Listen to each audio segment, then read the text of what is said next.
So Motion made, I second that. All in favor, say aye. Aye. Aye. And for today, then. Next is the adoption of the minutes of the September 21st meeting.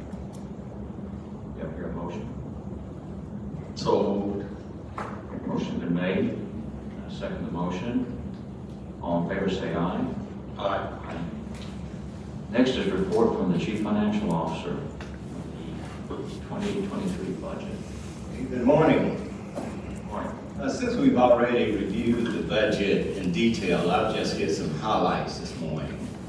And of course, you can stop me and ask any questions that you have. This is a balanced budget with revenues of $56 million and operating expenses of $42 million and capital $14 million.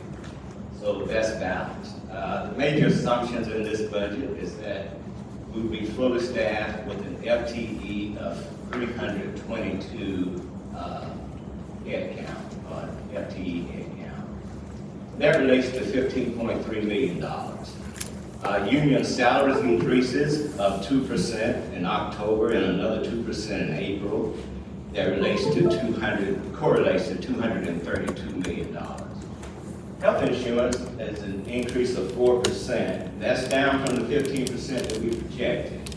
That would be an increase of $97,000 at the current staffing levels, but we are fully staffed. That will cost us $1.9 million.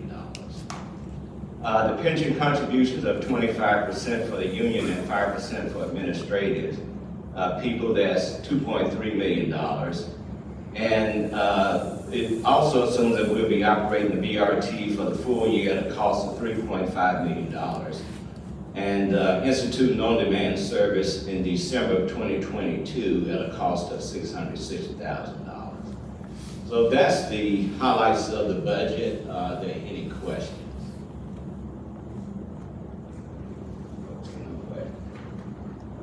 I have none.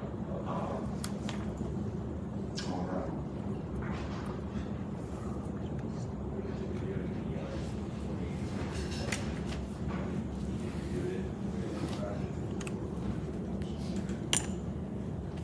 All right, thank you, Mr. Dickinson. There are no other questions. Do I hear a motion to move the, we haven't gotten there yet, so yeah, we'll move on. Do you want to have a word to say about September? Yeah, the September financials, there I'll just briefly say that the trends that we've seen all year continuing.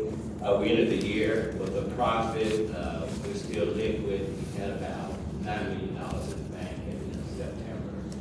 So it's been a pretty good year. Of course, we did not hire all the staffing that we expected to, so that saved us money. That's pretty much So if we had hired the staffing need, we hired to the need level, would have had, what, about 7 million now? 7 or 6 million costs. right. We've been collecting about revenue. $2 million by not hiring.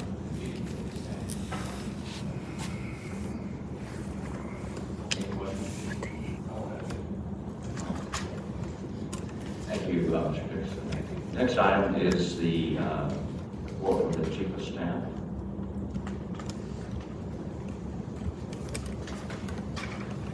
Good morning. Morning. So just high level from some of our departments. In internal auditing, we are still preparing for the FY23 comprehensive review guide. That review guide from FTA should be released by the end of the year.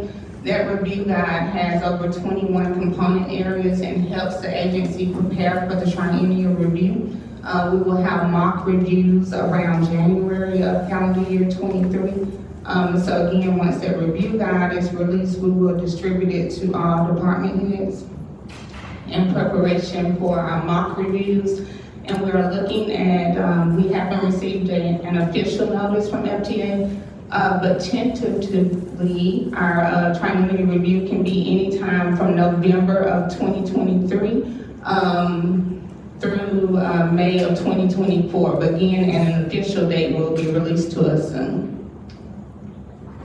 In the area of compliance, Keisha will come and give her full report, but we are having a DBE engagement session. We've been doing really good with our DBE engagement sessions and having really good participation. Our numbers are increasing, and we have a engagement session scheduled for December 13th.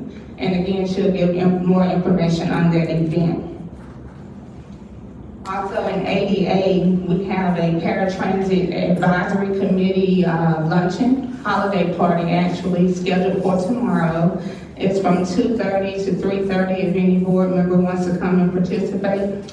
And just appreciate our paratransit advisory committee for all the hard work they have done this year. So again, that's tomorrow from 2:30 to 3:30. Customer care, Trey Foster will give his complete report. So I don't want to read over that. In grants, we've had a really good year for discretionary opportunities. Thanks for the efforts that we made on the federal level. And so we have so far around $15 million that we have received in discretionary opportunities. We are looking at some additional discretionary opportunities. In July, you will remember that we submitted, a $2 million transit-oriented development application looking at enhancing the transit access around the East Terminus, East Transit Center in Woodlawn. And that was a collaboration between BJCTA, Woodlawn United, and Rev Birmingham. And so that announcement should come to us around December 13th. But again, that's looking at mixed-use development around our Eastern Transit Center. So that's one application that we have in the pipeline, is $2 million. We feel really good about it. We had a conversation with the representative from FTA about a month or so ago, and our application looked really good. Also, we have an opportunity that we have worked on with the City of Birmingham, which we submitted on October 13th, the Reconnecting Communities Grant. You'll remember that that's a grant that Secretary Pete announced when he came to visit us. And so that opportunity was just submitted in October, and we should hear something about that around January. And so that opportunity, again, was in partnership with the City of Birmingham, and it looks at a transit investment plan for the city, looking at bike lanes, just improving overall transit and transportation access for the city. And again, we'll hear more about that first quarter of next year. Also, we are working with RPC, the Regional Planning Commission, on a SMART grant that we recently submitted. And so that application is a partnership between BJCTA, the Regional Planning Commission, and ClassTran, and we're looking at improving paratransit services in our region. So that is just an overview of some of the things that we're working on. And also we have a detailed human resources report that you all see in your packet that looks at our retention program as well as our recruitment efforts. And I want to applaud the HR department for all the hard work they have done. We have recruited over 30 employees in just over a month. We have about 18 trainees still in the training class in operations. So though we still have a workforce shortage, we are making very strong efforts to recruit those individuals. Any questions? Thank you. Thank you. Next, we'll hear from our Executive Director, Sean. Alrighty, are we doing the video now, or we're gonna do it on board meeting? Okay. Hi, I am Charlotte Shaw, Executive Director and CEO of Mass Transit. Wow, I can't believe it's already been a year. When I accepted this role, I had many ideas on how to effectively move the company forward. Over the course of my first year leading the transit board, I encountered so many new challenges as well as so many new opportunities to make a direct impact on our riders and our employees. And let me tell you, I can confidently say that with my team by my side, we absolutely rose to the occasion. And in our first year, we acquired new grant opportunities from infrastructure money, which helped us to grow the budget for FY '23 by 20%. We improved to strengthen relationships with key businesses, civic and community stakeholders. We partnered with the World Games 2022 with the successful business services for before the World Games. We launched the Birmingham Express, which is the first bus rapid transit system in the state of Alabama.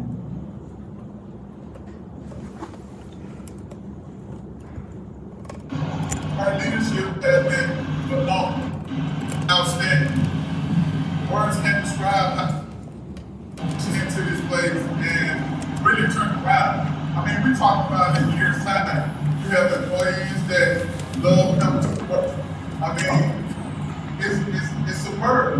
When she first walked into the doors here, in her first week, she tried to make sure that she spoke to every person that worked here, walking the halls from the inner room, the central station to even the garage, making people feel warm and welcome. You know, as an executive director, a lot of times people look at those doors like you couldn't knock on them, you couldn't go in them, but she had an open door policy, which made a lot of employees feel welcome and warm to her presence. But Dr. Shaw, she's the type of CEO that, if you're feeling down and out, even in your it could be something that's going on in your personal life. She's that type of person that you can go to and talk to, and she always has a way of making you feel better. Director Shaw is an empathetic leader. So she does not have a command style leadership, but again, it's more empathetic. And so she takes her leadership outside of the office. She's not in the four walls each day. You will find her at 8th Avenue a lot, walking through the shop, talking to mechanics. She's at the CNG station. She's driven a paratransit bus, but it was in train. So she's always engaged with the employees, and that's nice to see, and it's different. So to see a CEO don't mind getting in the trenches, don't mind getting her hands dirty, and also leading her people has been a very, very welcoming experience. And one thing that motivates me when I hear Ms. Shaw speak with her, how she empowered you that empowered me to reach up. She first opened the doors at BJCT. She always smiled about her. She always had this warming sense of humor, and you have to have that leadership. And I know that in this, I guess in this industry, especially public transportation, that's hard to have. But she's kept that, and I appreciate it. I know I have grown, and I grow each and every day, but I can also say my department grows each and every day because of her leadership and she.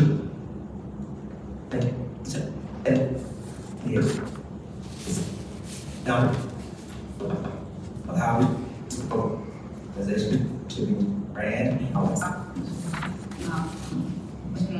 Actually building her doing.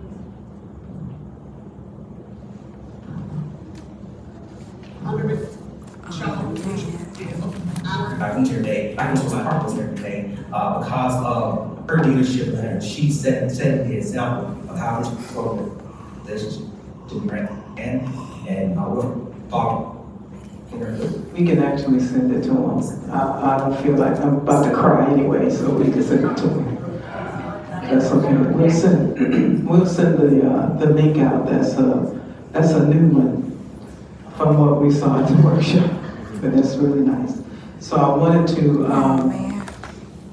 in the finance administration, talk about a few things, and one was noticing that we did grow the budget for this first fiscal year by 20%. So finance team, and I want to give a special congratulations and shout out to our CFO, Glenn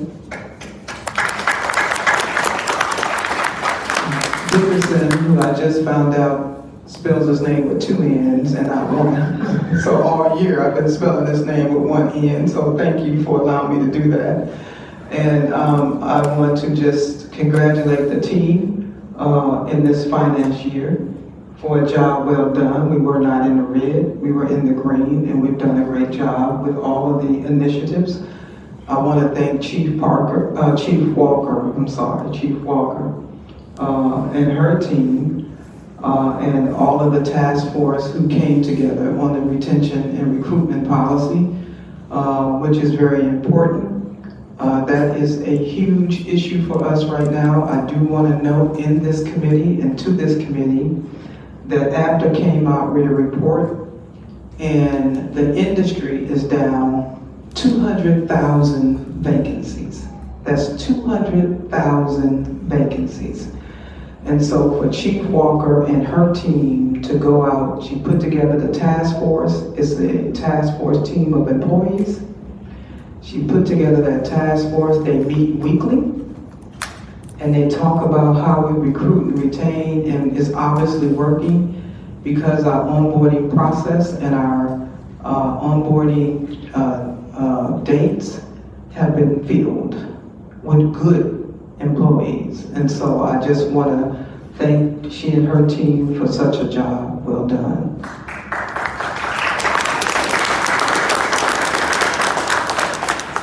And we look forward to keeping the budget balanced. We look forward to some creative things for this fiscal year. And I'd like to thank the Finance Board of Directors, your committee, for all your direction and support in making the time that we need to go over these details with you. Thank you. Thank you. Next on our agenda are several resolutions for consideration. And move to the consent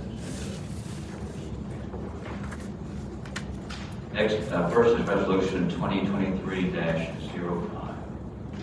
Resolution 2023-05, approval of a resolution granting authority to the Executive Director, CEO, or her designee to establish and set up the Max Foundation, a nonprofit 501c3 organization utilizing the direction of the leadership, employees, and operating procedures of the Birmingham-Jefferson County Transit Authority.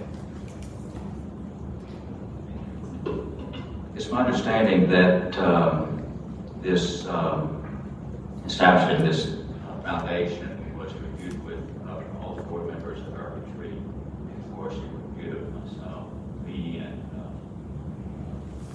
Director Jones yesterday.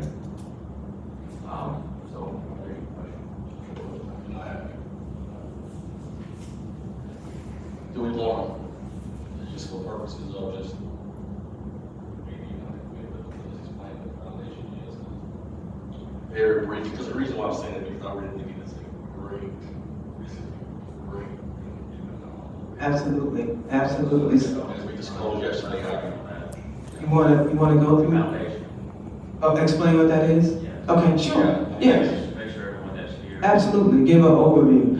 And so, when I first started the organization, I realized very quickly that we had some employees who were going through hardship after the pandemic. And so we realized that we were always donating money as an organization to certain individuals who may need the extra help. And so what we wanted to do, what I thought at that point, that we needed a Max Foundation so that we can continue to, and we're working to be a socially conscious organization as well. But our employees are valued and they're very important to us. And so everybody goes through hard times, and we want to make sure that we're in a position in this economy, in this day and age, to help our employees get through financial hardship. And so this organization has, as per your resolution, it has very many initiatives. One is supporting employees who are going through financial hardship. And another one is to help educate them on budgets, to help educate them on financial literacy. And then we also we're looking at affordable housing for them to make sure that we are in partnership with nonprofit organizations like the Woodlawn Association, who we are preparing an MOU with to help our employees, not with affordable rents, but with affordable purchase of housing. And they will help supplement the down payments. And so we have 5 potential people in that program right now. But also we're going to be looking at ways that we can help with child care, especially for split shifts for some of our operators who have difficulty with managing childcare, and some of our other employees as well. And so it is a gamut of initiatives with opportunities to help our employees get through difficult times, difficult situations, and the only way you can really help employees is in some time financially. We can motivate them and inspire them as much as we can, but the bottom line is they're gonna need some we may need financial help. And I don't wanna discount any one of us in this room who may go through something in our lifetime. And so we're here to support that through the Max Foundation. Yeah. And the reason why I just wanted you to touch on that because, as I disclosed yesterday, is that we, in my company, we have a similar foundation. I run it. And it is to provide financial hardship to our team members that are having financial decisions for financial hardship. That was due to an event that was basically unavoidable. And when I tell you, they always say the least of us around me. It's always the one, who's helped so many different people over the course of the last year to provide financial assistance for whatever reason, as long as it qualifies. And, it's very humbling. Simply because people, especially those that come to work every day, work hard. They come to work and with a smiles on their faces, but carrying a heavy burden all day long. So just even a small dollar amount goes a long way. So I think this is fantastic. That's true, Director Jones, and we actually helped 3 families so far from being homeless in this organization. That's awesome.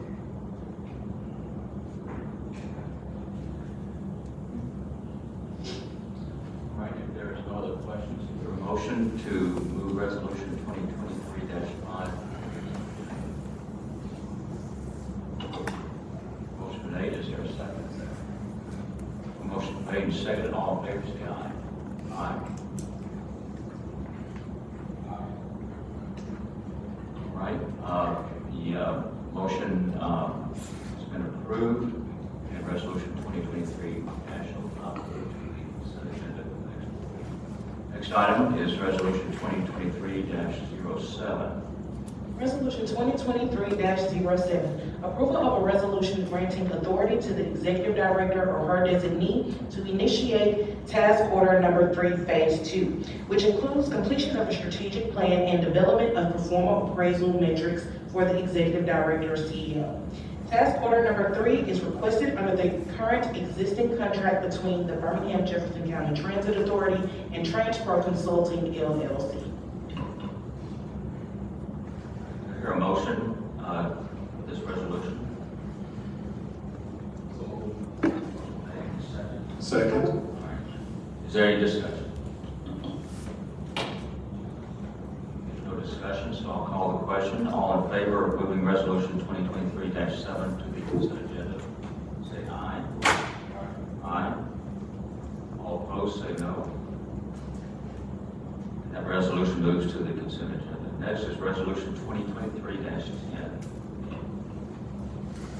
Resolution 2023-10, approval of a resolution authorizing the executive director, CEO, or her designee to execute a 3-year contract between the Birmingham Jefferson County Transit Authority and Transpro Consulting, LLC to acquire TransDash, a new digital dashboard for the transit industry.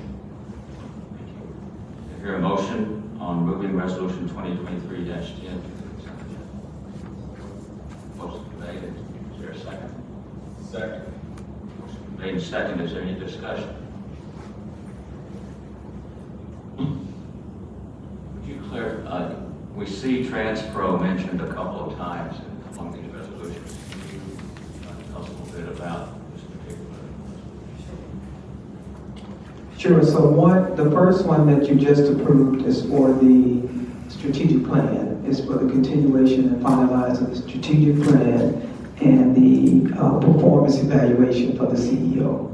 The second, That's a contract already in existence. that's a contract in existence, right? That's right, that was prior to me, and they started with Transpro, Frank Martin started with Transpro for the first strategic plan, so it made only sense to continue with them through this process, who's doing an excellent job, by the way.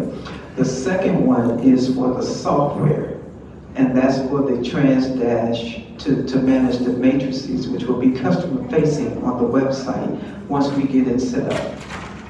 So that's to ensure that we're monitoring and tracking our performance. If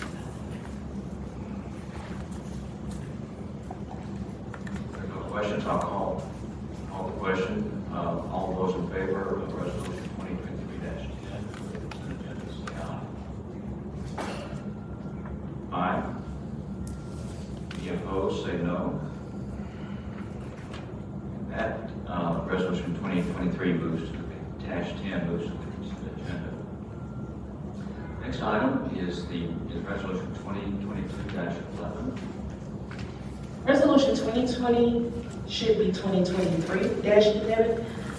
Approval of a resolution to adopt and grant approval for the executive director or her designee to implement the fiscal year 2023, October 1 through September 23, operating and capital budget.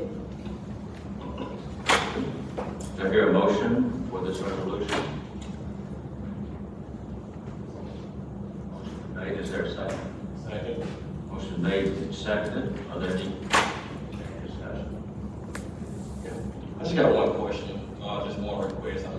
We went over the budget yesterday, and I know this is the finance committee, then we got the next two committees coming, just to give every board member an opportunity to kind of maybe ask questions about the budget during the board meeting. I'll just request that we not place this on consent, so just to give them an opportunity to ask a question. If they have any questions or concerns, that fair?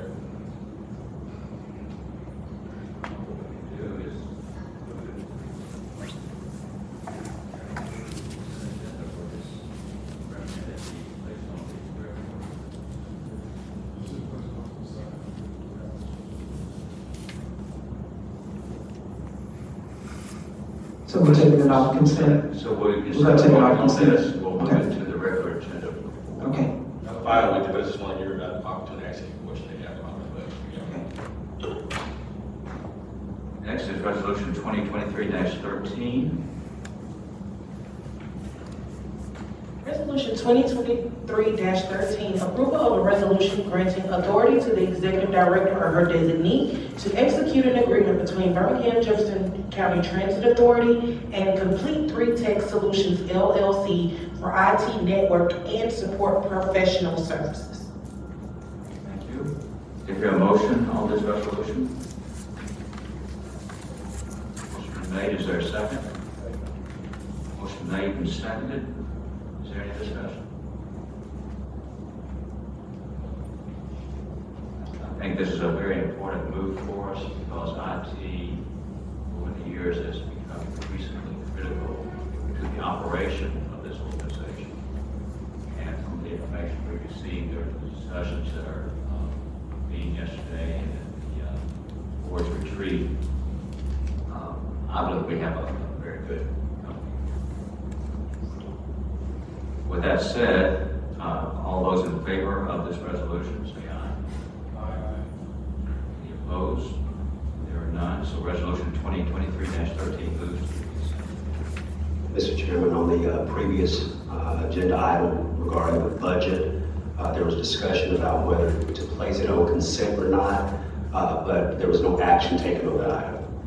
So we still need to move it, a second and motion to pass that item to move it to the board.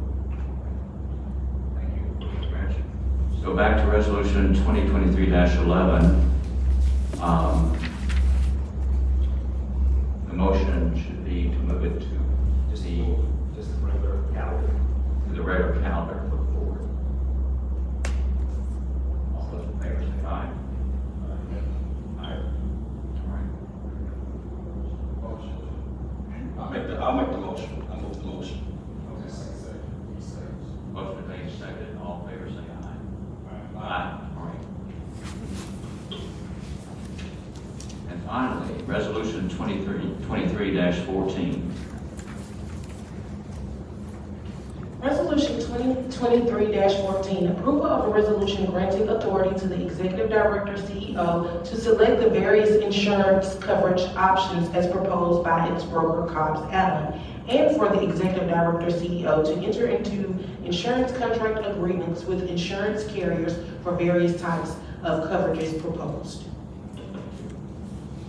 Before we continue with this, well, let me go ahead. Do you hear a motion on this resolution? So moved.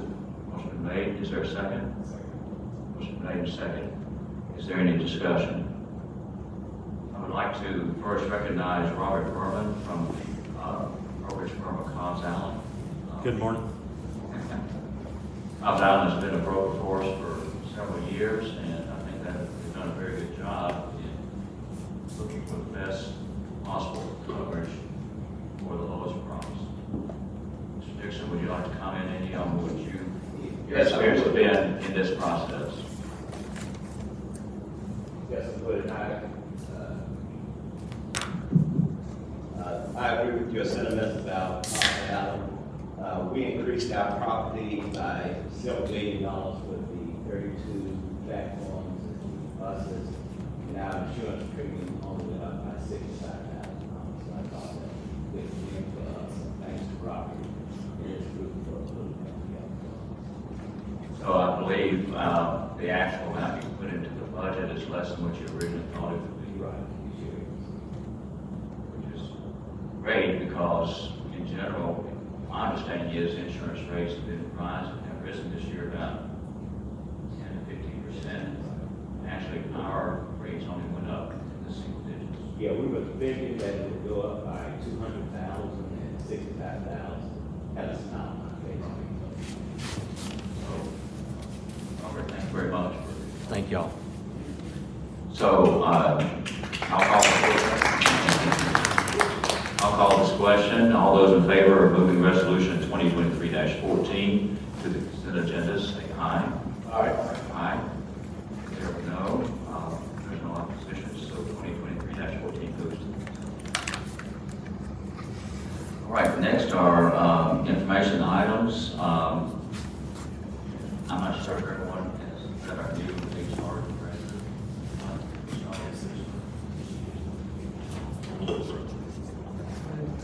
Come on up, please. Introduce yourself. Yes, we have a new HR director, and she actually was consulting with us prior to her coming on to BJCTA. So when I heard that she may be interested in the position, the first thing I wanted to do was lock her down immediately. So Paige, tell me a little bit about yourself. Good morning. My name is Paige Wells. So happy to be here this morning and meet all of the board members. Thank you. Can you hear me? Okay. I've been at Birmingham since 1992. I started out at the law firm of Balch and Bingham, and then went to some other jobs, but I've spent the bulk of my career at Alabama Gas Corporation as in-house counsel. I was there till 2016, and then I went out on my own and did some work for great companies like the Transit Authority, and was so delighted to have the opportunity to come on and join as Director of Human Resources. Thank you for joining us. Any special information we need other than we're still looking for drivers and mechanics?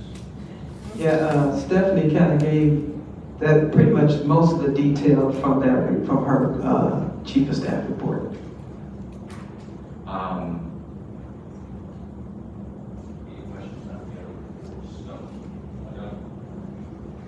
So is there any old business for us? Is there any new business? There being none, I call for an adjournment. Motion to adjourn.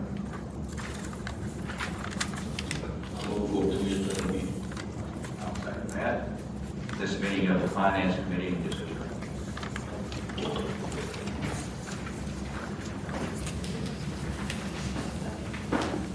You want a 5-minute break, or you want to go right in?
We want to call to order the Planning and Program Development Committee meeting Wednesday, November 16, 2022 at 10:54. Can we get a roll call? Yes, sir. Director Carpenter? Present. Director Evans? Director Smith? Present. You have a quorum. We need adoption of the agenda for the day. I'll second it. All in favor say aye. Aye. Adoption of the agenda has been approved. Approval of the minutes from September 21st, 2022. Any motion? I'll second it. All in favor say aye. Aye. Approval of the minutes from September 21st, 2022 has been approved.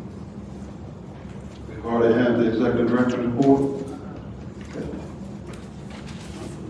I actually think this is backwards. You should have the chief of capital planning first and then my report.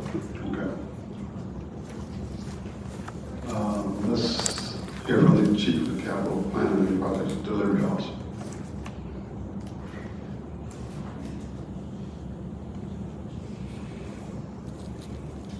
Good morning, Chair, board members, CEO. Morning. For the capital planning and project delivery update, one of the main things we focused on in the past month is continuing our search for our maintenance facility site. We did have some meetings, including meeting with the airport to consider some land and partnership there for the facility. In the middle of that, I was going to send a message. We hired a construction project manager, Mr. Lorenzo Taylor, who actually retired from the airport. I'll have to have him come in and introduce himself. He's probably waiting for me to send him a message. And we also had a meeting with the city of Birmingham. We're beginning the D-transfer for both our east and west BRT transit center locations. And as part of that, we also initiated reappraisals for those properties, so we could make sure we have an updated value and the proper outline for the plot. And so that is ongoing, and we submitted all of our equipment requirements for our BRT locations, our new locations, and are awaiting some of the delivery of that equipment to continue functioning at the new facilities. We also submitted requirements per the FTA for our need for updated dispatch operations for the command and control center for dispatch for BRT, and everything in our maintenance facility. In addition, we met with a design team to discuss modifications for our central station that we need for the new fiscal year, which we're considering in our capital budget, so we can begin planning and design for our central station renovation. And we completed the installation and commissioning of all 34 ticket vending machines. Those are officially commissioned now, I'm happy to report. And we also met with different vendors to replace our PIDs, our public information displays, and discuss replacement parts for the pylons. I know we had one of our pylons where it had some self-combustion. Ordered some replacement parts which are due by December, so that we should see the colors appear again as you're approaching, as the bus is approaching each of those stops. So that is my update for capital programs and project delivery. Any questions? I have one question. Is your capital manager that you hired is here? He is. Mr. Lorenzo Taylor? Okay. I would like for him to step up to the podium over here, Mr. Taylor, and introduce yourself. A little around. Thank you.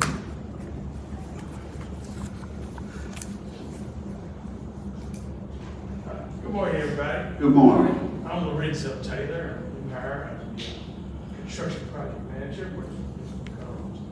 I am local, raised here. I'm formerly with the airport for 20 plus years construction. And happy to be here. It's like a very nice place. I've had a good time. Dutch Park, good to meet you guys. Okay.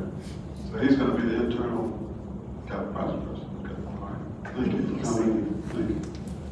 Thank you. Executive Director report.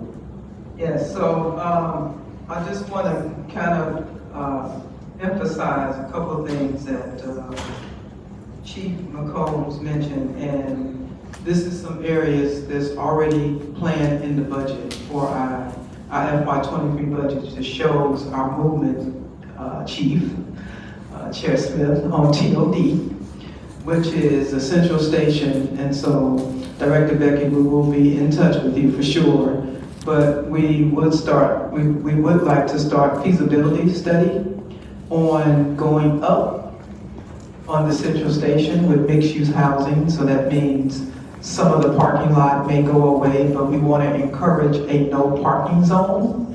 And so we're looking at the possibility of that being strictly housing and no additional parking to encourage use of the bus system.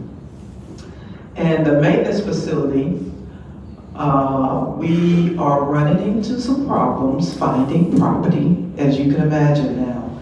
We've gotten to the place where we're competing for this property with everybody else. So we didn't come early to the party. So that means that we have to look at a couple things. One might be renovating 8th Avenue, and another one may be 2 locations. 8th Avenue and find another smaller location and separate the fleet. And I don't know if you heard, but there was a recent transit agency that lost a lot of their fleet because they're in one location. And so that always has concerned me to some degree. And I like to see 2 locations, but we'll be in touch with you further about that possibility. And then the other one is, before the planning update, let me kind of set that up for Watangi and VIA. We have in our budget, FY23, we're going to start now with night services for VIA. And so what we're doing in collaboration with the city of Birmingham, and the wonderful thing is we're working in collaboration with the city of Birmingham on this VIA project. And so they will stop, their services stop at 7, and ours will pick up at 7 in the downtown, same zone. Now they have expanded their zone. We're going to use their initial zone 1, and we expanded our zone in areas where we know there is nighttime possible ridership, with some of the areas developing around the social environment and restaurants and things of that nature. We want to help pick up some of that traffic as well as our regular reliant riders at night. And so our service will go from 7 to 11. And we have with us today, and this will come out more with Terrence, who is visiting with us. He's our account person over VIA, and Watangi's going to go more in details in her report. But these route enhancements, and so let me mention too a little bit about how we got to this point. So we're noticing and we're starting to look at route enhancements and optimizations. But for the purpose of this meeting, I want to concentrate strictly on what we're doing in December with VIA for the nighttime service. Now, next month, we're going to come back to you and we're going to talk a little bit more and discuss in a resolution about some other opportunities around route enhancements that will include BRT connections, and it's going to include some other areas that we may be able to zone to help supplement some of the missed trips on fixed route. And so you may hear from the media, I understand, and we have not seen it yet, that there may be an unfavorable media piece coming out on our missed trips. But let me remind the public who may be listening and all of us in this room that the industry as a whole is in a serious deficit when it comes to CDL drivers. Now, Chief Walker has gone out with the task team to create close that gap for our non-CDL drivers, right? And so we're looking pretty good on paratransit, but the problem is, and it's not the problem, it's a challenge, because I can't call it a problem because it's not unique to this agency. But the challenge is finding CDL drivers. So what we're doing is being creative around our services now. And also remember that our system has not been changed in over 30 years. So that means we've been running the same system and never changed it. And now we're at the point where, of course, we should have done that probably during COVID, but we wanted to make sure we supported everybody who needed to be supported, but it was not changed. And so now we're at the place where we just received the BRT, right?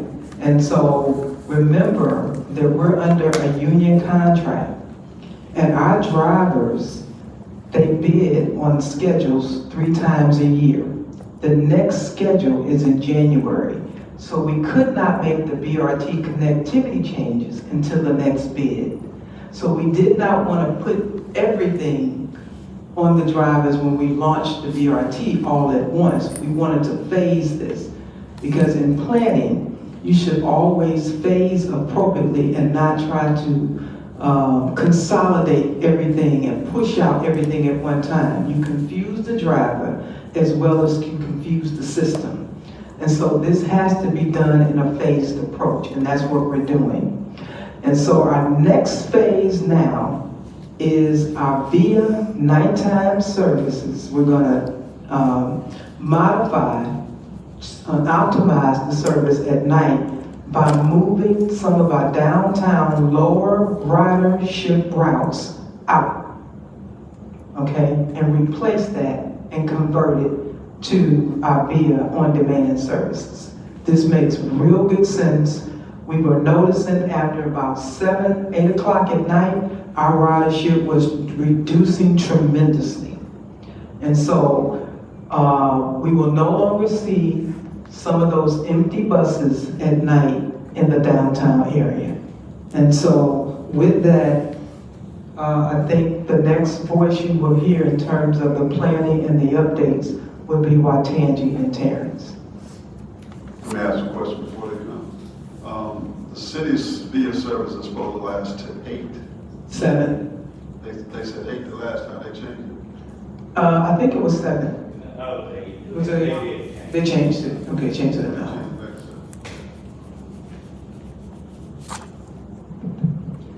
Good morning, Board of Directors and other distinguished guests in the room. Let me start off by piggybacking on what Director Shaw mentioned.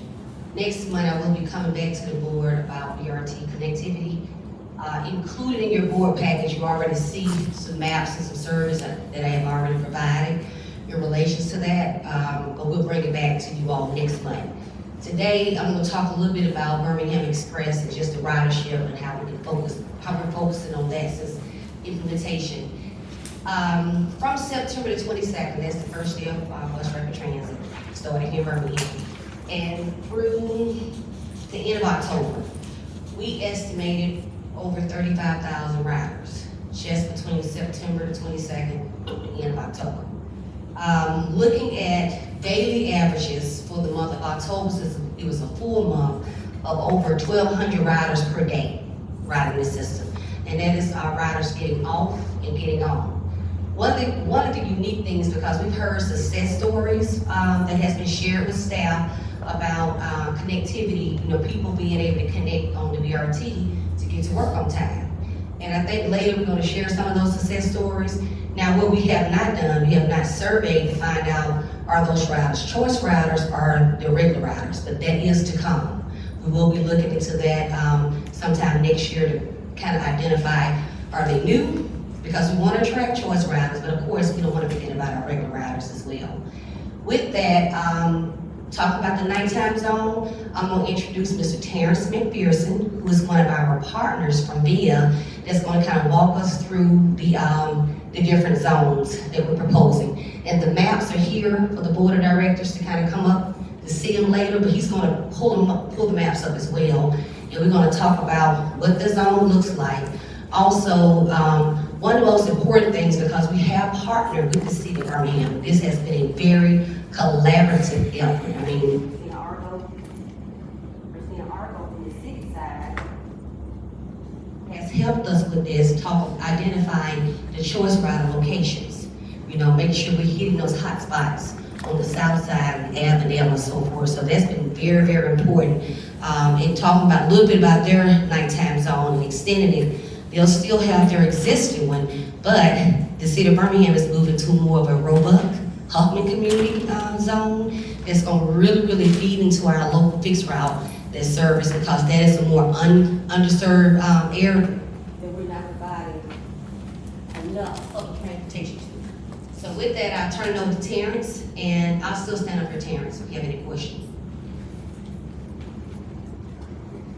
Okay, good morning. Can everyone hear me well?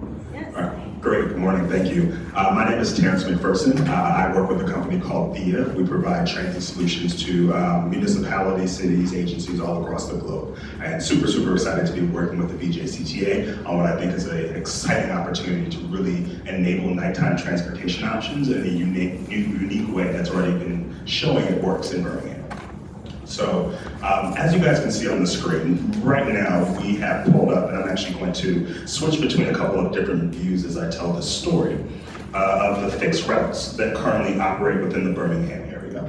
As you can see here, around 8 p.m., when we're talking about a nighttime service, there are a limited number of lines that currently operate within Birmingham. And I'll actually put on another layer just so you can see the city boundaries. It might make it easier to talk through it.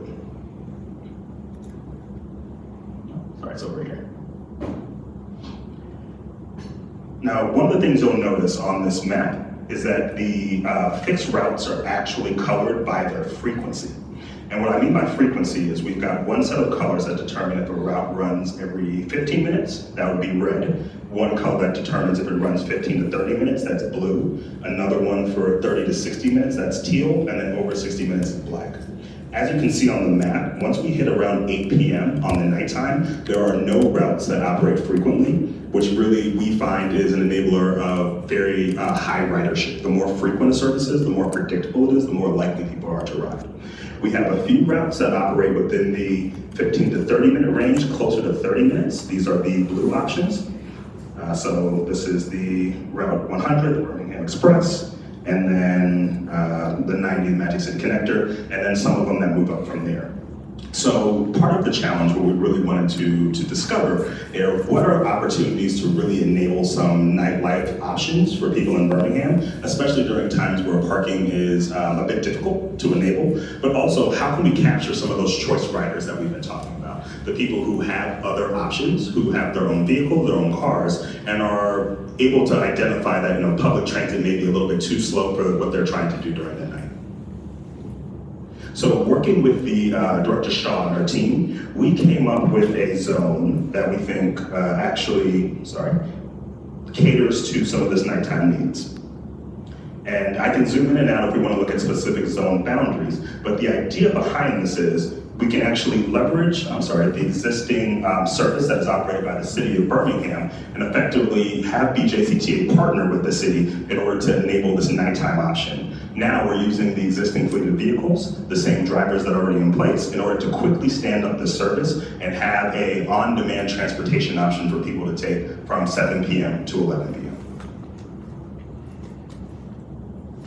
We also wanted to make sure that there's a degree of equity in this plan. So we wanted to make sure that we're covering a variety of neighborhoods across Birmingham. So it's not just seen as only catering to one particular group or one particular area, but that a lot of people have access to it. So I'm now going to show you the neighborhoods, and they're also on the middle map, I believe, if you guys want to take a closer look. But as you can see, there are a variety of neighborhoods that are now covered by this map. Let me just minimize some of these screens so you can see a little bit better, so that we have a number of options for residents all across the city to really be able to take advantage of a trip that might book through an app or a call center, get a ride within 15 minutes, and take it to your destination during those evening hours. Finally, I wanted to show you one more view. This is actually for the city council districts. And again, I wanted to indicate that if we're talking about, around the downtown area of Birmingham, this actually touches on a variety of city council districts. So again, looking at opportunities for equity, looking for opportunities to, garner support from our public officials who really will help us make this successful, and have opportunity for people to have this choice nighttime service, not only for nightlife activities, but even for any residents who are having evening work services. So enabling transportation options and really empowering the workforce in the community. So this is just a very quick sampling of a lot that we could say about this nighttime transportation option, but I would like to pass it back to Waitangi, and I'm here if you guys have any questions. And let me add too, so this is just the beginning, because we also met with other municipalities in a meeting that we just had, very, very successful meeting that we had with Hoover. Actually, it was Hoover, all invited was Hoover, Mountain Brook, Vestavia, and Homewood. And I think who showed up was Hoover and Mountain Brook, and which was a good thing. And we're going to meet with the other municipalities as well. But the conversation was all around TOD and microtransit. And so it was interesting that it's a lot different today than even when I started, because of some of the activities that are going on in those municipalities. So this is just the beginning of what you're going to be seeing in the future with some supplementing some of our services. Now, the good thing about this, we're not duplicating services with the city of Birmingham. And secondly, we were able to save because we are working in collaboration with them. And so when they end at 7 for zone 1, we pick up at 7 for zone 1. And that nightlife area, we expanded it to, what was it? Help me with this, Lakeview. Yeah. And so we're also getting all of that traffic where east and west is, and that is Second Avenue?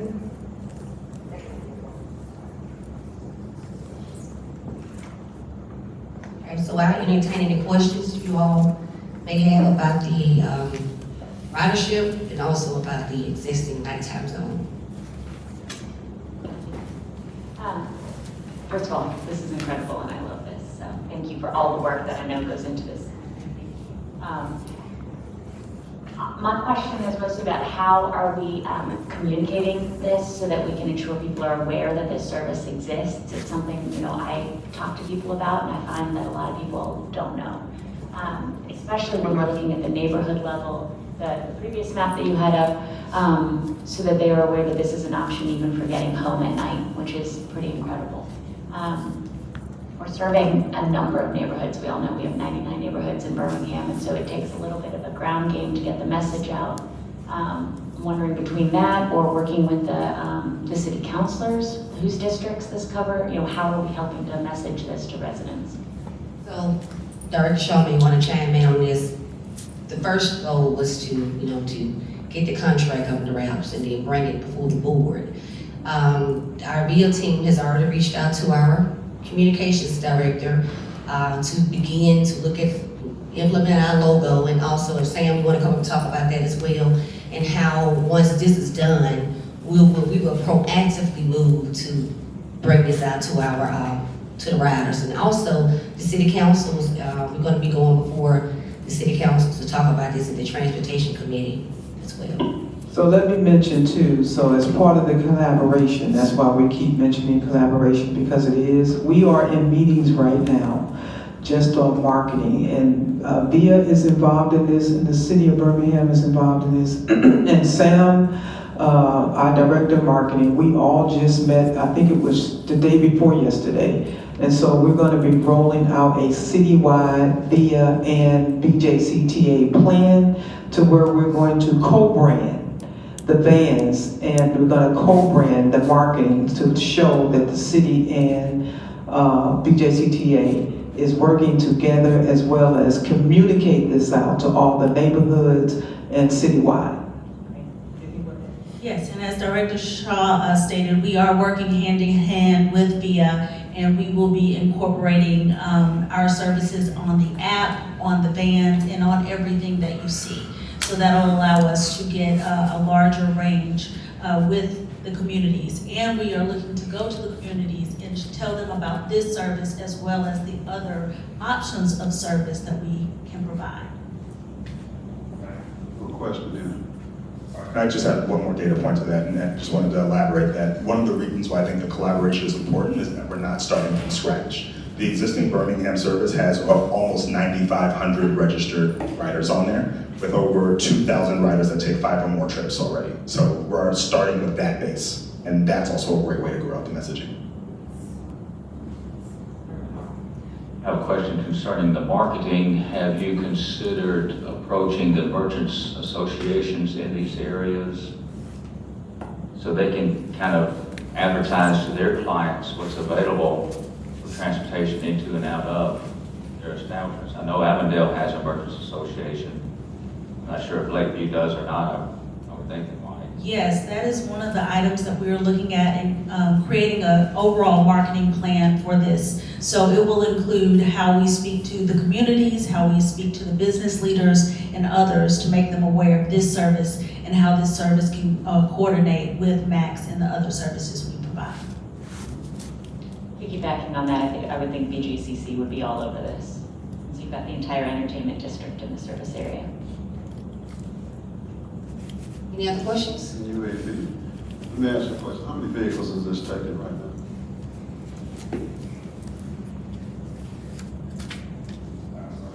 We're estimating between 7 and 8 vehicles for this nighttime zone. We're able to right-size the number of vehicles in response to demand as well. And don't forget, our board of directors, you know, you're our biggest advocates, so we'll make sure that once we give you all the information, that you can take it back to your communities as well. Thank you. All right. Thank you, this is great. One other question. Do we plan on having any more vehicles in the system if it's required? Well, so the way the contract reads, and that's what we're asking your approval for today, that if we need to expand, that we can do that. We just have to come back to the board for that additional amendment. But yes, we can expand as much as possible and as much as the budget will allow.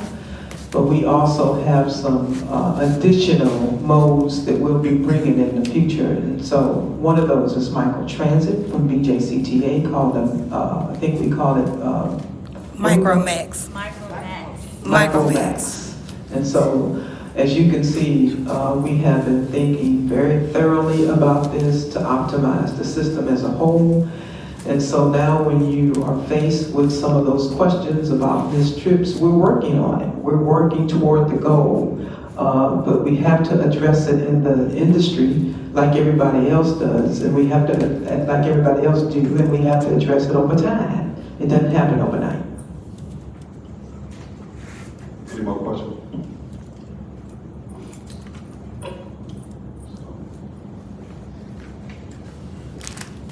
I just wanted to say that 1,200 riders per day on the BRT is amazing. And I'm hoping that those numbers go up. We keep on pushing. Thanks. We're very happy with the outcome of the BRT, but the BRT is doing what it was meant to do. And it's showing that if you plan it correctly and, you know, again, you know, we're not perfect. We have some challenges with some missed trips, but not a lot, not as many as fixed route, but it is doing what it's supposed to do. That estimate to me is around 5,000 riders a month, a week, 20,000 a month.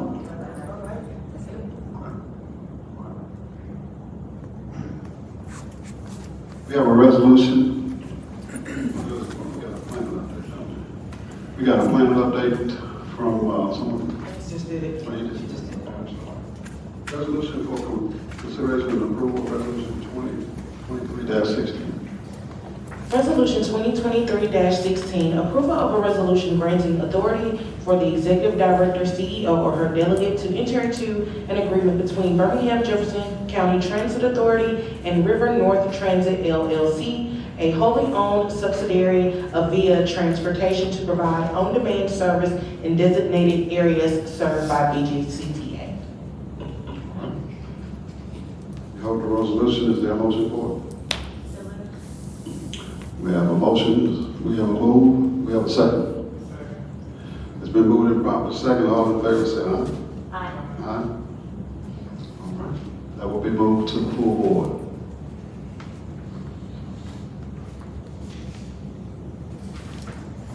Do we have any items for discussion from the departments? We do, I think we have a marketing report from Sam.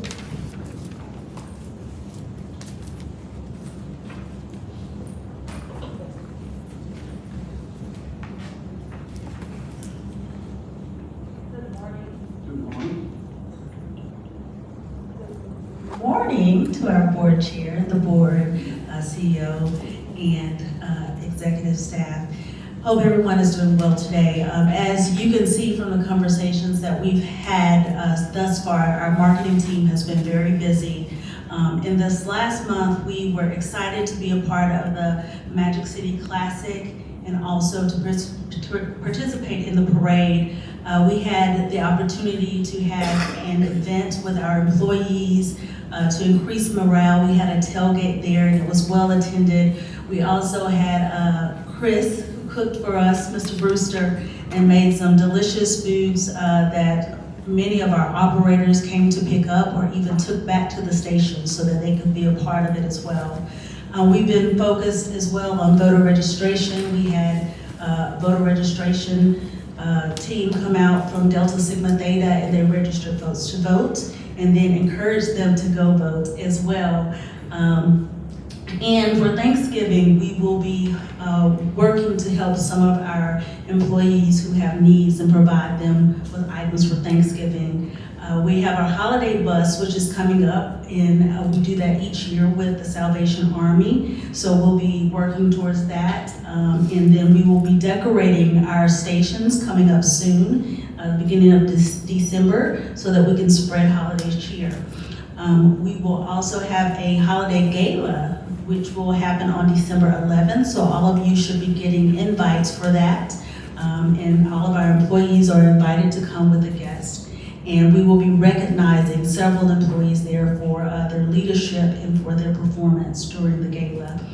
Let's see what else here. We've had a couple of media inquiries recently over the past week, and Director Shaw has been interviewing with Fox 6, Birmingham Times, Birmingham Now, and so she is working to always keep us up to date and respond to any media inquiries.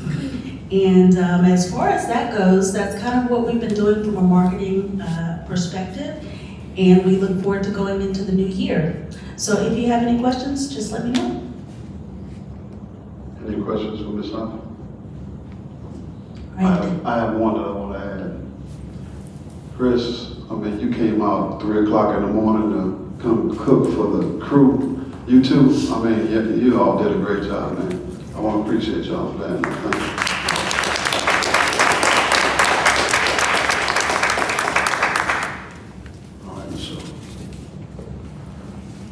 We have customer care.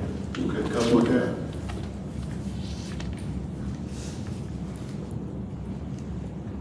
Board of Directors and Director Shaw, and everyone present. Just a few updates from customer care. In the month of October, we had about 10 complaints that came into the system. Now, a lot of times, even with complaints, it's just, people will be given recommendations or they may get their opinions on things they see. So we had about 10 to come in. That's through email and also over at Central Station. And we try to make sure we definitely answer those complaints and any concerns that our riders have. We were able to actually hire 2 bilingual reps. What we've noticed is, we do have an increase when it comes to riders that need assistance speaking Spanish. So we have 2 bilingual reps that were hired last month, so we're very excited about them. We also have an employee from the Dadden Project that is in the customer care department, and so they're getting workforce development skills, soft skills training, and the hope is that when they get that BJCTA touch, that they can go out into the workforce. If it's not here, they'll be able to go into the workforce and find a good job based on those skills that they have gained and attained here. And I know a lot of times we hear about the different complaints, but we also have compliments that come through sometimes. And there was a particular compliment that went to the West BRT that I would like to play for you all. It was one from one of our riders, and it was just her how she feels the system is doing, and it was very encouraging to hear. And she didn't, she was just kind of came up and gave the complaint, and one of our employees was, recording at the time. So if it's okay, I'm gonna go to the back and try to play it directly from the PC, and if not, we can do it from the share link. So if you give me 10 to 15 seconds, is that okay? All right. Anything on grants? So we are expecting for the grant, I think by December 13th, we should know something on the planning grant that we submitted for $2 million.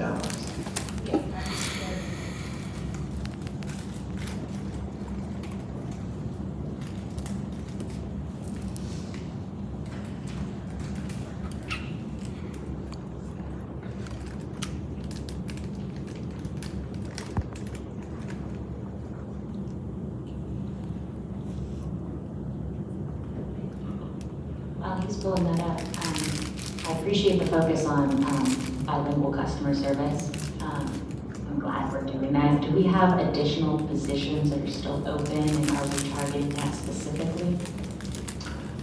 I'm not sure how many openings we have now in customer service. Are we completely filled in customer service now? We're close to being full. We have about 3, 4 we're close to our. Are any more of them identified for bilingual? Not at this time. Not this time. We have some other, even the second person we actually started listening, so on our doorstep. So, that we can, we do have another one we have to great too. Like I said, we have had increase in those calls. If you have any vacancies, if you wouldn't mind sending that to me, I do some work with HICA, which is a Hispanic interest group, and so we could pass it along through them, that would be great. Maybe we can add it to the job description as a plus. For the Coleman Max Transit Station on everything they have done to improve the service of Max to their customers. You guys have really, really, really improved. I've been here off and on for the past 2 years, not straight, but off and on, and I've heard so many bad things about the system when I was riding. And from what I've heard to what I see now, I just really would like to say Max has tremendously improved on everything. I mean, the level of service that the bus drivers give us, the customers that actually come on here at you and a little bit more nicer. Everything, the buildings are nice, the new buses is tremendously beautiful. I love these new buses, they so pretty. I just wanted to say thank y'all for thinking about us, for the ones who do have to ride the bus, and giving us comfort when we ride. And the guest services has really improved. You guys really have some really nice customer service reps at these stations, and that's a plus. We can work a little bit more on downtown though. We can work a little bit more on downtown area, but right here where I am in the western area, and I think this is, what would they call this? Crossplex area. They are so sweet. They really are so sweet. And I just want to say thank you. Thank you. It was. Thank you. Wonderful compliment. I think she was at the front desk. It may have looked like she was in another location. So we can do my video during board meetings since that works in the back. Any questions? All right, grants. Do we have any information on grants? So I did share a high level on my report. I talked about the TLB grant that will be announced on December 3rd. I also talked about the Reconnecting Communities opportunity and the SMART grant that we're working on with the Regional Planning Commission. How much is that grant for with the city, the connection with the city? It is $665,000, I believe. It's just for planning. Yeah. Fine. Any other questions? Any other questions for grants? All right, thank you. Any old business? Any new business? We will resign, we will adjourn the Planning and Program Development Committee. Thanks.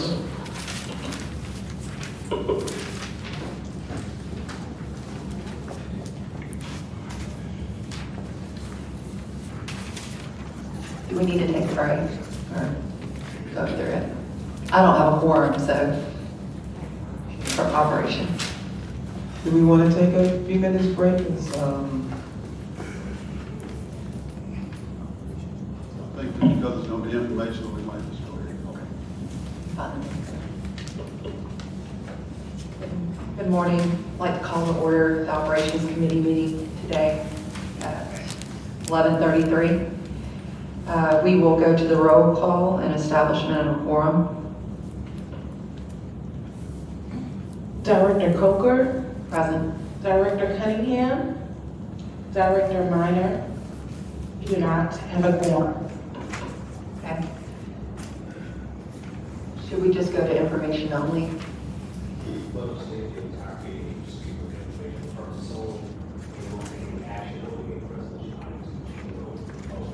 Okay. So do we want to move to the Chief of Operations report? Item 5. Yes. Good morning. Good morning. Good morning. Good morning. On behalf of our Chief of Operations, Mr. Gerald Alford, who couldn't be here as he's conducting business with BJCTA, he sends his regards, but I'll start with our operations report. For fixed route and operations, we currently have 64 operators. We are 44 operators short. For paratransit, we have 24 operators, and we are 24 operators and 1 part-time. We are 15 operators short. Our fixed route on-time performance for the month of October was 71%, 29% late, and our on-time performance for our paratransit is 49% on time, 51% late. And that concludes our operations report. Is there any questions? I don't have any. Thank you. Thank you. Do we have any report from the Executive Director?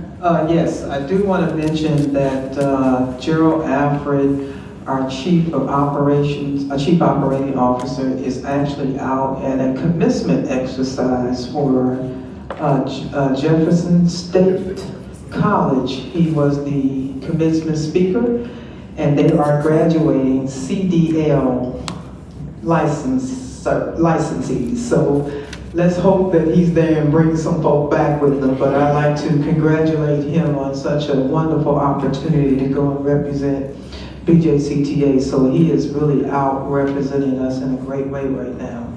And so also, Stan, I do want to recognize you and your operations team for the last year for doing such a wonderful job. You came right in and took the bull by the horns.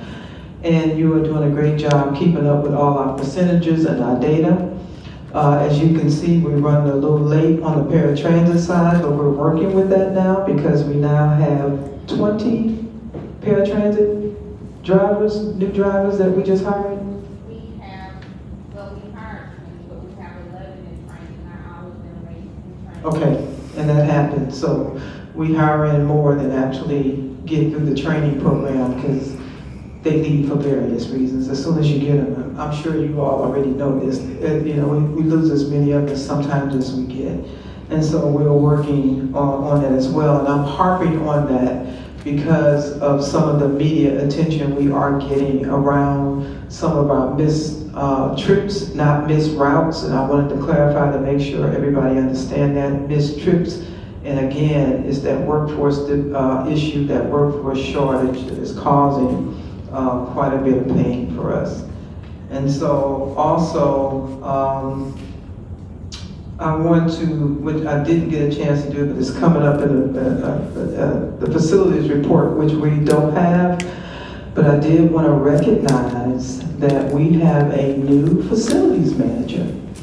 And he actually came, we're gonna move as part of our FY23 plan and part of our efficiencies. We are moving the CNG plant from the union side over to the administrative side.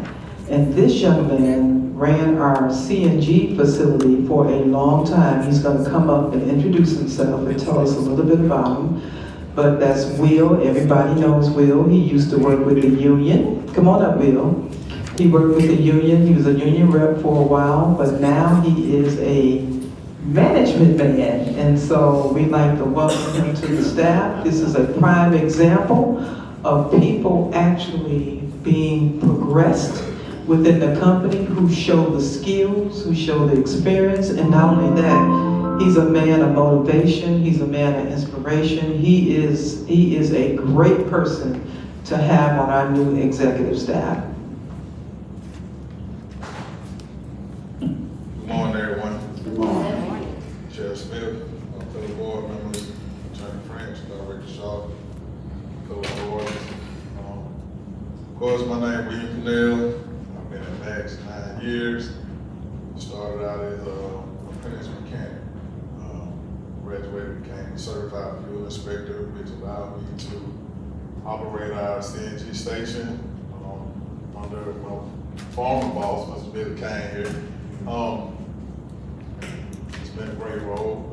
I am proud to say I'm happy that I'm the new facilities manager. I got some great ideas and to change the outlook of the facilities. I wanted to continue to execute the vision of Director Shaw, and I'm looking forward to working with everybody. Thank you.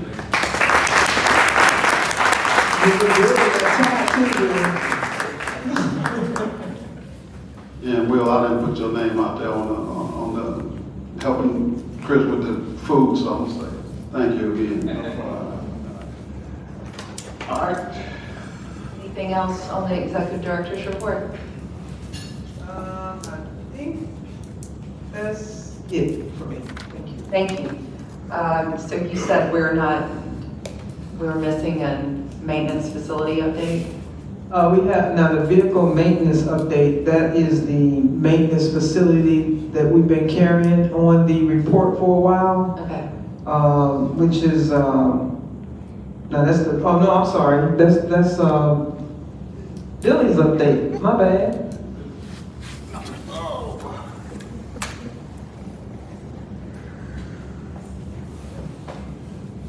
Good morning, everyone. Good morning. Oh, okay, for the month of October, on the fixed route, plus side, our roll calls was 8 fixed route, 2 mechanicals.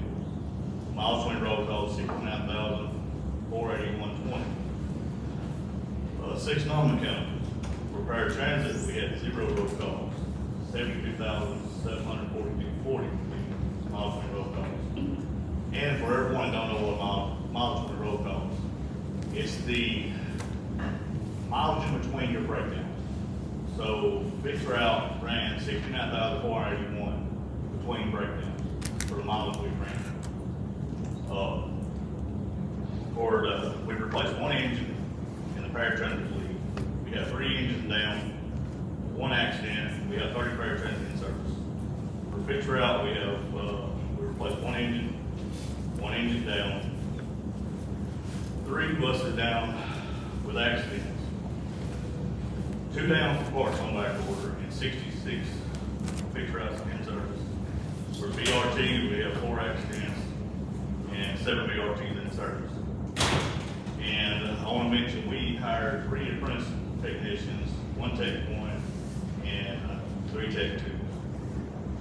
Any questions? Now let me clarify the BRT accidents. In the project design, it was changed, the curve for the BRT to make that turn into the platform area. And it's a sharp turn that's difficult for bus drivers to make. But that's the way it was designed, because when we designed the BRT, East Transit, this is at the East Transit Center, am I right? East. NEPA would not allow us to demo the building because it's part of historical preservation in that area. So we could not demo the back of the building. We had to keep it intact. So we tried to cut the curve or outline the curve as much as we could. But we knew in design it may be difficult, and it is. Practically, it's very difficult. And so we are mitigating that. And does somebody want to talk about the mitigation to that we're trying to replace with that issue or that challenge while Dorinda is working with the city to remedy the problem? It's the side street. It's right before you go into the platform area. Okay, good afternoon. And to Director Shaw's point, what we did, working with facilities, we installed some delineators, look like the little poles that you see in the street. And what it does, it helps the operator guide the bus in so that they stay away from that curve. And what we noticed during those incidents was that if a vehicle was coming another direction, then the operator would have to change the way they made the approach. Now mind you, this is the only platform that has a turn as it approaches versus just driving straight up. So all that adds to it. So we added those just yesterday. Will, myself, and Mr. Lorenzo went out and looked at it. So those are installed. We started working on implementation yesterday, so we should see a difference in it. But that should rectify, mitigate them coming in contact with that sharp turn in that corner. And we are in conversation. So we sent a formal email to the city requesting a meeting immediately to address this issue because we only have 11 buses. 7 of them are in operations. 3 of them were meant for spares. And so now we're down 4. Yes. One additional mitigation strategy that the city's working with us on immediately is to repaint and restripe the road at 57th. We initially requested it to become a one-way so that our buses could have additional turning room. But that request, they preferred not to turn it into a one-way because of the school letting out that is nearby. They thought they might need that traffic on that road. So they're making the lane wider and plan to come out and restripe it for us within the next 2 weeks. And so another suggestion and recommendation that I want to talk to the team about is possibly setting someone, a supervisor there throughout the day to help with that turn so we won't lose any more buses. And it takes how long for them right now? What's the lead time, Billy? It's about... I'll come up to the mic and stay up here with us. It's usually about 5 days. Okay, good, so that's not too bad. Great, that's good to know.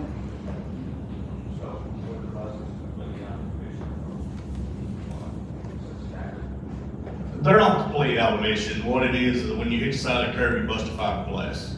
And once, you don't want to risk the bus running on the street with a big tear in the fiberglass.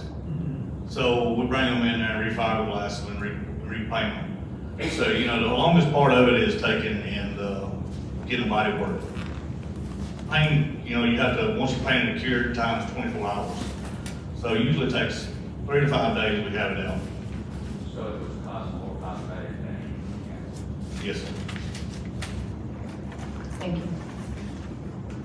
Any other questions? Operations update? I think Chief is already, you can probably give it, he can, sorry. Safety update? Thank you. And I was going to start with the security, but since we already talked about part of one of my points for safety, I continue. One of the things we're doing, we're updating our severe weather plan so that everyone is aware of what to do in the case of inclement weather. Also, even though overall incidents or accidents, mind you, would have increased at the type, like we talked about East Transit Center, the preventable parts are still at or below the national average. It's more of somebody driving by, hitting the mirror, or hitting us while we're still, so that still looks good. And on the security side, our total number of incidents remain constant. The good thing is the type of incidents that are, that changes. You know, we don't have a lot of violent incidents. It's more about preventability. We do have, most of it is conduct, passenger conduct. And we do have security present so that we can address it and get it removed from, it's not the most pleasant, it's kind of aggravating, but it's, you know, the nature of what we do, because we're a public entity. And, yes, and that's it. Like I said, it's mostly passenger conduct that we have to deal with. No widespread vandalism. We may have a few incidents here and there, but nothing widespread that we have to be concerned about. But we are taking preventative measures to get ahead so that we can prevent it. A lot of times just being there, knowing that somebody is watching, kind of deters a lot of that action. Thank you, and I will say this, that part of the marketing plan in transit is safety, is you will feel safe riding on our buses, and I commend you on that, and I know it's very important, it's a top priority here at the Transit Authority, so thank you. We're going to bypass the resolutions and move them to the main board for approval, consideration and approval. The next item is departmental reports, transit asset management. No report at this time. Okay. ADA.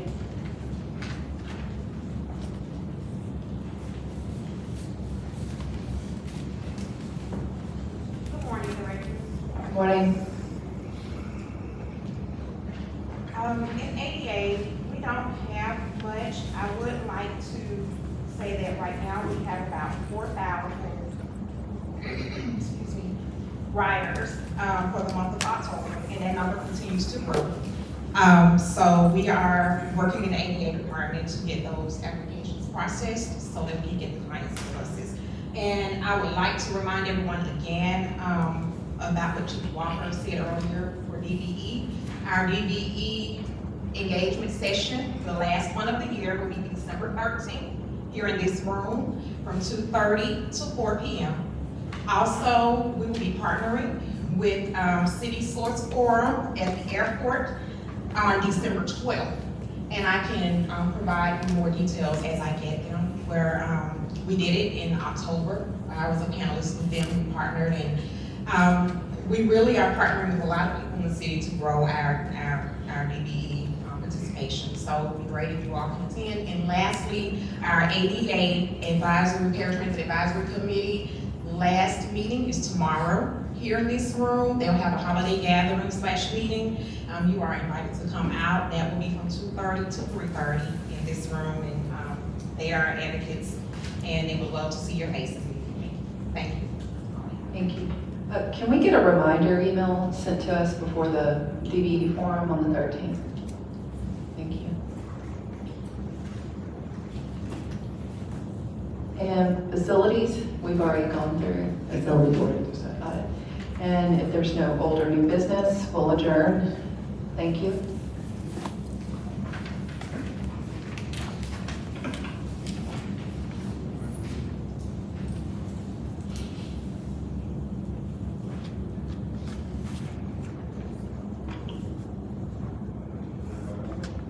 Does anybody want to break before we do the regular schedule meeting? Yeah, let's take